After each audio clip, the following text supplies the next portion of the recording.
Hello Year 4. Today we're going to create a piece of artwork about Narnia. So, what you will need for this project is a piece of normal copy paper, pencil, glue, scissors and crayons or felt pens or colour pencils. So, we're going to start by folding your paper in half this way.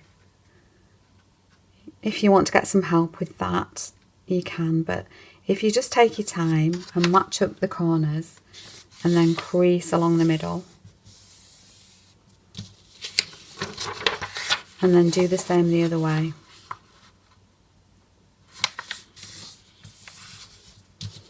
So you have a horizontal fold and a vertical fold. You need to have your paper in landscape mode. And this bottom part here, this line from there to there, you're going to cut just to there and stop. Because this piece of artwork is going to become 3D. So you'll be folding that in later to create a 3D. It's quite hard to see it from the way my camera's pointing, but you'll see when we get to it.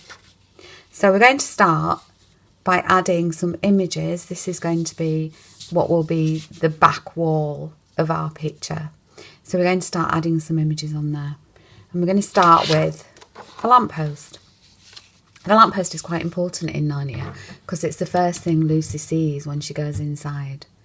How the lamppost appeared in Narnia in the very first Narnia story, which was The Magician's Nephew.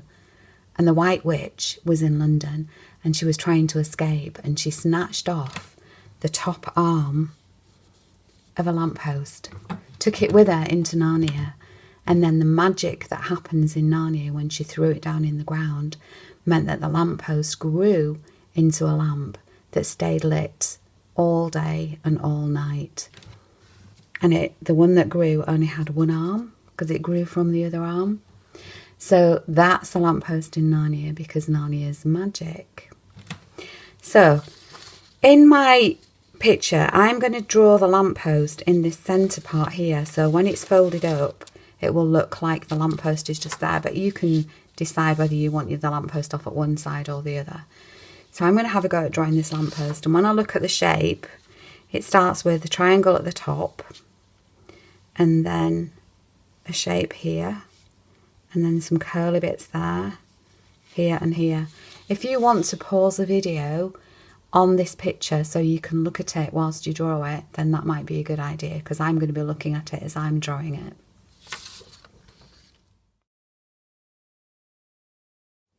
Now I've got my lamp drawn, I'm going to think about adding some trees into the background. So we can use what we learnt in our last week's lesson, how to draw a winter tree, to draw some trees coming up. So I'm going to start at the edge here and do the trunk and then let the trunk divide off. So remember we talked about when the trunk divides off, it divides into a Y shape and that divides into a Y shape. And that divides into a Y shape. And that's how the tree grows and spreads out. I do a bit more there. And add some more branches because I'll be colouring this in, so we won't see that. And I'm going to do another one to match at the other side just so that my picture's balanced. So I'm going to do a trunk coming up here.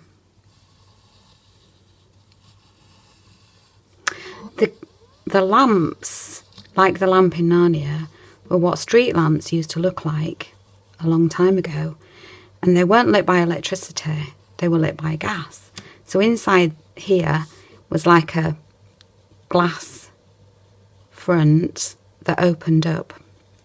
And when I was a little girl, I lived in a street where it had these gas lamps and they couldn't be lit by electricity. Somebody had to come and light them. So when I was a little girl, I used to look out for the gas lighter. We would call him the lamp lighter that came up the street. And he would come up the street and there was a lamp like this just outside my house.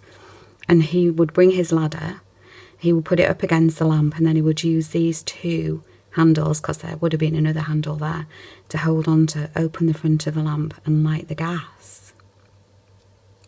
So I'm getting on with my tree. But in Narnia, they didn't need a lamp lighter because the magic of Narnia made the lamp stay lit all the time. So I have done 2 winter trees here, which I will add colour to in a little bit. Then I want to think about, these are deciduous trees. These are called deciduous trees because they drop their leaves in the winter. And remember, in Narnia, it's always winter and never Christmas. But there would also have been lots of evergreen trees, so we can put some evergreen trees in our picture. And the easy way to do an evergreen tree is to do the main trunk, which is generally quite straight like this. And then the branches come off. Of course, an evergreen tree is very much like a Christmas tree. So I've done my evergreen trees. It was easier just to go ahead and do that straight in colour. And I'm not going to do a lot more on this because I want you to come up with your own ideas. But I just wanted to show you a couple of things. So if you look at this illustration of Narnia, you can see that this leads into quite a heavily forested area. So there might be a lot more trees behind. And I just want to show you, if you're drawing trees behind trees, as you come up, when you get to a bit that's drawn before, you just need to jump over it so it looks like it's behind. So when I get to that branch there, I'm going to jump over that. And I might have some of the branches from this tree coming out behind this one. So you can see it looks like this tree is in front of that tree. So think about that as you're adding your trees in.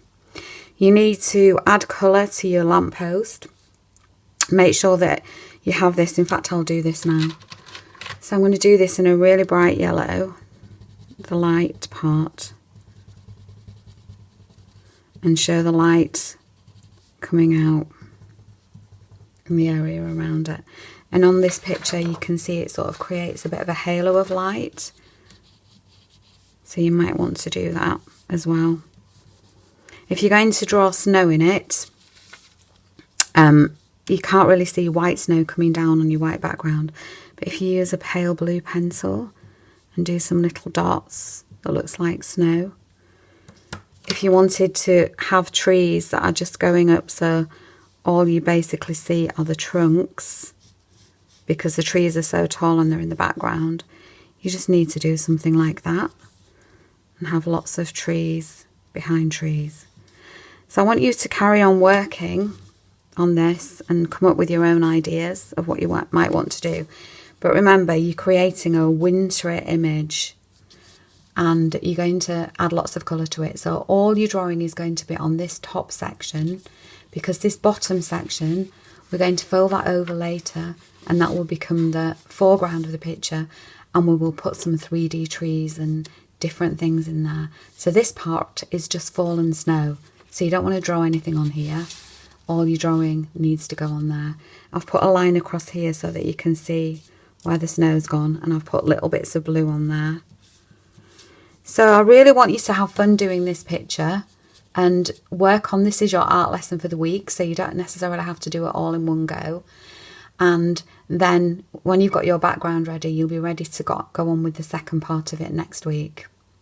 Really hope you enjoy doing this Narnia picture.